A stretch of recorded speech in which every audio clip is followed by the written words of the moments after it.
Magandang umaga sa inyong lahat. Ako nga pala ang inyong lingkod, Miss Bianca Dizon.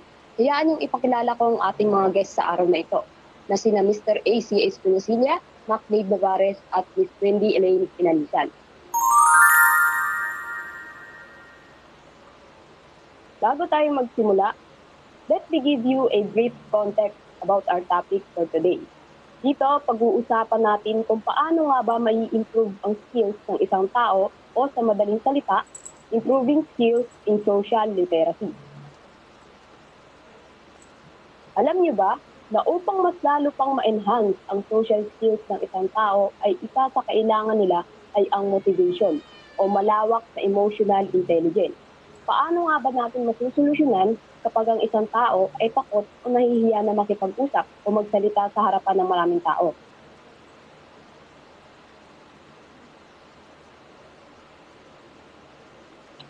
Yes, Mr. Macdave Bavares, anong magiging opinion mo?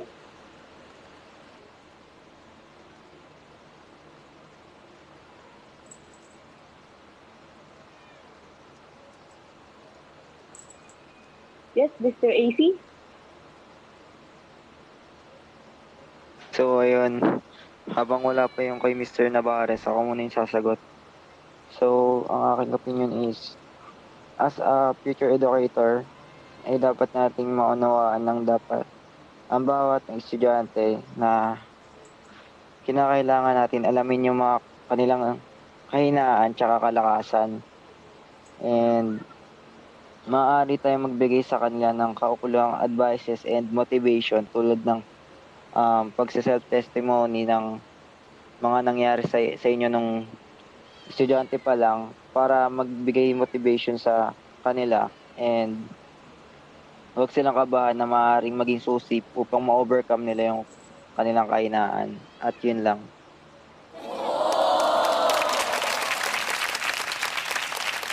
Tama, no? So, ikaw, Mr. Macdave, anong masasabi mo? Para sa akin po, pwede po natin silang samahan. Bigyan natin silang atmosphere po na masaya. Yung environment na nagbibigay sa kanila ng comfortable conversations or kaya band.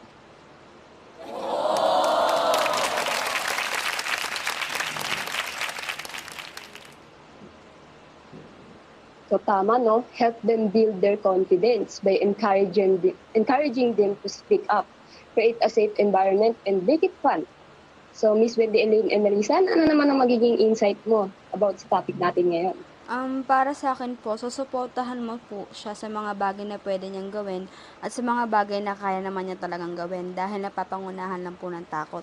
So, sa pamamagitan po ng support na binibigay mo sa kanya, mas nafe-feel niya po na hindi siya nag-iisa. At sa paraan po na yon na mas gugustuhin niya na pong gawin yung mga bagay na hindi niya po magawa noon.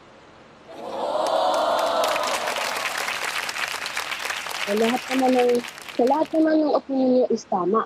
So, para mabigyan natin sila ng kaukulang confidence, we should focus on their interests. Kasi many students are afraid of what others may think or say about them. So, in order to build their confidence, every time we ask the student, dapat mas mapapadali at mas maiintindihan nila. Encouraging student to participate can be tough if they are shy or introverted.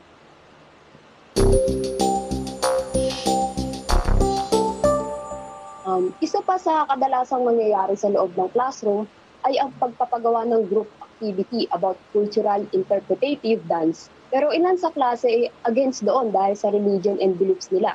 So, as a teacher, paano ka gagawa ng solution para magkaroon ng participation and productivity ang isang bata?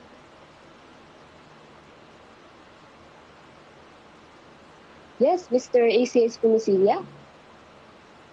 So, ayun.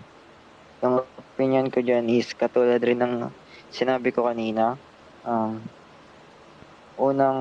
unang katanungan na dapat nating maunawaan tsaka kilalanin ng ating mga estudyante.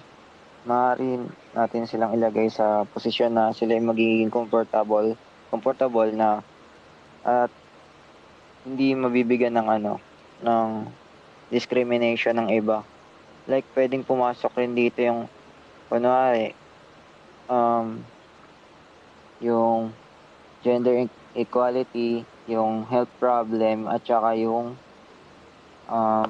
katulad nga sa scenario na pinag-uusapan natin, which is yung sa beliefs at saka sa culture. Yun lang. Tama. So, provide context and background information to deepen their understanding and appreciation. Also, encourage collaborative learning and peer support among students from different cultural backgrounds. So, ano naman ang masasabi mo, Mr. MacDave Navarez? Ako naman po as a student po, yung problem na po to is na experience ko rin po ngayon lang po. Yung pagkakaroon po ng kagrupo po na hindi po makapag-participate sa performance dahil po sa cultural or religion beliefs po. Pero nasolusyonan po ito ng aming prof na bigyan sila ng ibang task na pwede silang gumawa ng props or costume na pwedeng makatulong sa grupo. Yun lang po. Tama, no? Bigyan natin sila ng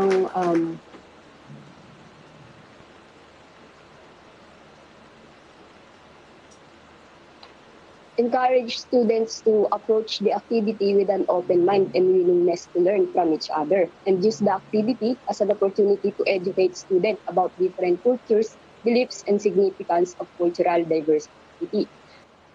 Yes, Miss Wendy Elaine Enalisan, anong masasabi mo rito? Para sa akin po, pwede rin po silang magbigay ng suporta po para dun po sa mga sumasayaw. Kasi po nakakatulong po yun para magkaroon po ng energy and confidence po yung mga performer. At lahat naman ng sagot nyo is tama.